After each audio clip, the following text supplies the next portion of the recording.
Hello friend, मैं मोहम्मद रकीब आलम फिर से आर इन्फोटेक चैनल में आप लोग का स्वागत करता हूं। आज हम जो नॉलेज शेयर करने वाले हैं बेसिक इलेक्ट्रिकल इंजीनियरिंग के बारे में, बेसिक इलेक्ट्रिकल के बारे में।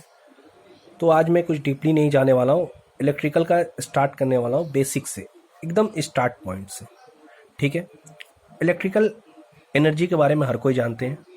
इलेक्ट्रिकल होता क्या है?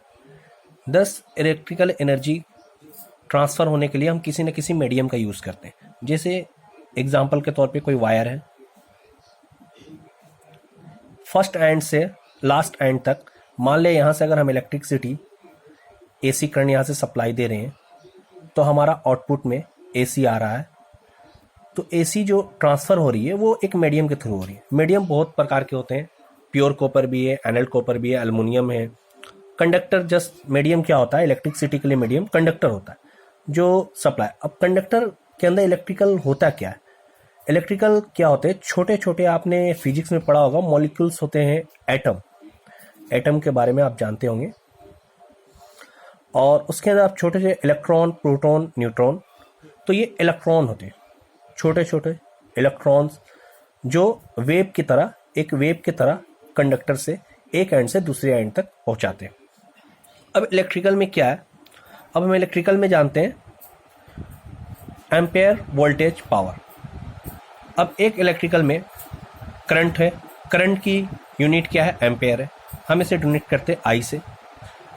वोल्टेज, ये वोल्ट है, हमें इसे वी से डोनेट करना। पावर क्या है? हर इलेक्ट्रिकल में जो मैन जो होता है वो पावर होता है। पावर से ही हमारे इलेक्ट्रिकल की, जो हमारे घर में या डोमेस्टिक में या कॉमर्शियल में जो मीटर लगे होते हैं, उसे पावर से ही हमें पता चलता है यूनिट का, या पावर के आपके जो किलोवाट आवर्स होते हैं, यानी इसकी जो यूनिट होती हैं वाट होते हैं, यानी पावर। पावर होता है क्या है? डीसी में सपोज डीसी अगर हमें मेजरमेंट करना है वाट को, तो is equal to I into V, हमें वाट पता चल जाता है। ये डीसी के लिए, ठीक है। और अगर एसी के होगा तो सेम होगा बी, बट यहाँ पे पावर फैक्टर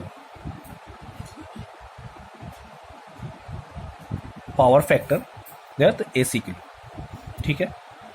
तो अब ये एम्पेयर, वोल्टेज और पावर, अभी किसी भी इलेक्ट्रिकल एनर्जी को हम मेजरमेंट करने के लिए एम्पेयर मेजरमेंट करते हैं या वोल्ट मेजरमेंट। एम्पेयर, अगर ओम्स लॉ आप लोगों ने सभी पढ़ा होगा फिजिक्स में, ओम्स लॉ होता क्या है कि अगर हमें आई निकालना है तो हमें वी और आर, यानी आर मीन्स रेजिस्टेंस और वोल्टेज और रेजिस्टेंस को डिवाइड करना होगा, तब हमें प्रॉपर एम्पेयर मिलेगा।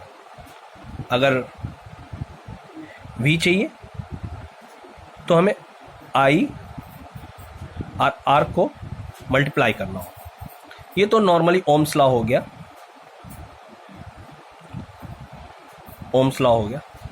अब जानते हैं हमारा जो इलेक्ट्रिकल करंट है, इलेक्ट्रिकल एनर्जी है, वो हम जो एक डिवाइस होता है, ऑसिलोस्कोप डिवाइस जो है, उसमें हम मेजरमेंट कैसे करते हैं। मान लिया ये इलेक्ट्रिकल करंट होता क्या है, सपोज के तौर पे, या आप उसको कंप्लीट, मैं आपको साइकिल बना के दिखा रहा हूँ।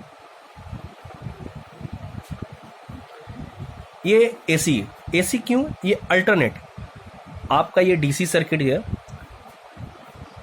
ये पोलैरिटी होती है इसमें, अगर प्लस है माइनस है तो ये पोलैरिटी, लेकिन इसकी कोई भी प्लस माइनस पोलैरिटी नहीं होती इसकी, ये अल्टरनेट होता है।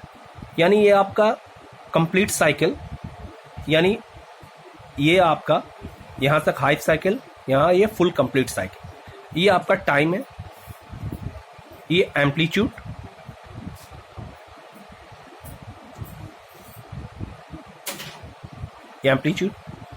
और ये आपका टाइम। अब फ्रीक्वेंसी मेजरमेंट करना है अगर हमें इसका, अगर ये टाइम हुआ, ये कंप्लीट साइकिल, ये वन कंप्लीट साइकिल।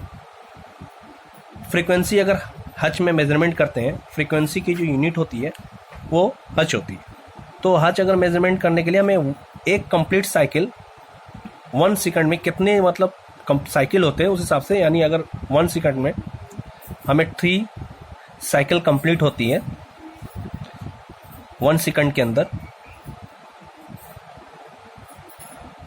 1 सेकंड के अंदर अगर 1 सेकंड के अंदर अगर हमारी 3 साइकिल कंप्लीट होती है तो वो हिसाब से फ्रीक्वेंसी मेजरमेंट होते हैं 3 हर्ट्ज 4 हर्ट्ज, यानी जितनी साइकिल आपकी कंप्लीट होंगे उस हिसाब से 1 सेकंड के अंदर वो फ्रीक्वेंसी मेजरमेंट होती है।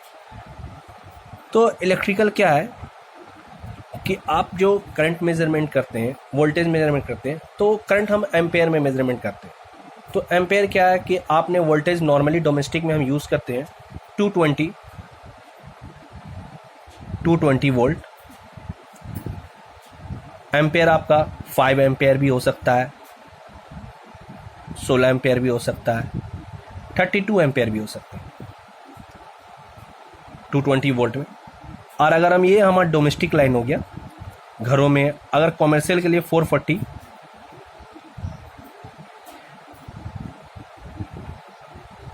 ये सिंगल फेस हो गया, ये 3 फेस हो गया, 3 फेस सिंगल फेस 440 की लाइन यूज होती है। इसमें भी हम सेम एम्पेयर इसी तरह से यूज कर सकते हैं। तो 220 की जो लाइन है, 220 के आपके वोल्टेज सेम होंगे, एम्पेयर के ऊपर डिपेंड करते हैं। एम्पेयर का क्या होता है कि एम्पेयर के ऊपर लोड डिपेंड करते हैं और एम्पेयर के ऊपर ही आपका वॉट भी डिपेंड करता है। एम्पेयर के ऊपर ही वॉट डिपेंड करता है, पावर डिपेंड करता है। तो हम जितने एम्पेयर, हमको जितने लोड की ज़रूरत होती है उतने एम्पेयर के हमें वायर के हिसाब से, उस हिसाब से वायर के थिकनेस भी बढ़ाने पड़ते हैं। कंडक्टर जो हमारे कंडक्टर यूज़ होंगे उसके एम्पेयर के लोड के लिए हिसाब से कंडक्टर यूज़ करने पड़ते हैं। तो ये हमारा बेसिक इलेक्ट्रिकल है। इलेक्ट्रिकल में और भी बहुत कुछ है, तो ये बेसिकली मैं आज इतना ही शेयर करने वाला हूँ। नेक्स्ट टॉपिक में मैं आपको इलेक्ट्रिकल की और भी कुछ नॉलेज देने वाला हूँ। तो अगला टॉपिक बहुत जल्द मैं डालने वाला हूँ वीडियो। ओके, धन्यवाद।